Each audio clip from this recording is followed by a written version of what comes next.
Rights Act of 1964, the 50th anniversary of its passage, is such an important event that we all pause to recognize. We know that this landmark legislation outlawed discrimination in the United States on the basis of race, color, religion, national origin, and gender. And this legislation paved the way for subsequent laws, including, of course, the Voting Rights Act, which was passed the following year, 1965, the Civil Rights Act of 1968, which formally and further codified and formalized the protections outlined in the Civil Rights Act of 64. As we think about where we are today, marking this 50th anniversary, we are all mindful of the fact that the protection of freedom is an ongoing quest, that we must always remain vigilant, because there are continually forces at work which are always trying to undermine and take back and chip away at those freedoms which we believe have been guaranteed by our laws and by our great United States Constitution.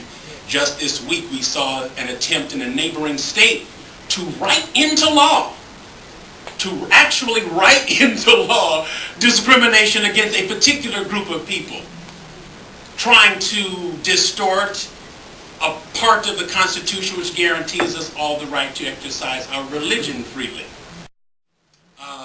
We chuckle a little bit, but we have to take seriously when we hear the Dynasty Fellow and Paula Deen standing up in the public forum and saying, you know, it really wasn't that bad back in the segregation days. We chuckle, but we know that that's a dangerous lie, because it is not only limited to outrageous media figures. It was just a few years ago that the governor of Virginia honored the Civil War dead, the Confederate Civil War dead, with a proclamation which made no mention of the fact that slavery existed and was a cause, a contributing cause to that terrible conflict, the Civil War. So, to sum up, as we stand here today, we are engaged in a celebration that is for all of us. And the beauty of this crowd, reflecting the diversity of our city, of our nation, is evidence of the fact that the Civil Rights Act of 1964 truly was for all of us. We are all beneficiaries of it, and we are all charged with maintaining its protections.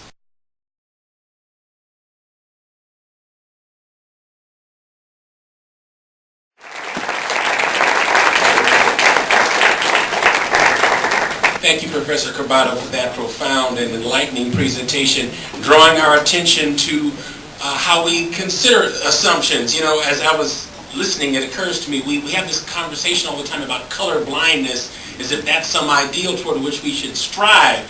Personally, I think that the Almighty knew what he was doing when he made us all different. So I don't think that race or ethnicity has ever been the problem, as these studies that the professor showed us remind us. It's the way we collectively and individually at times respond to those differences. So if we can recognize the beauty in all of us, then we'll get to the point where we don't make those sorts of distinctions. Gene Roddenberry, the creator of Star Trek, was dead right 40 years ago at the Star Trek convention when he said that mankind, humanity, will reach maturity and wisdom on the day it learns not just to tolerate, but to take a special delight in differences, cultures, and differences in life forms. So as we face the rising sun of the new day begun, let us continue to march on until victory is won. It's been a long time coming, but I know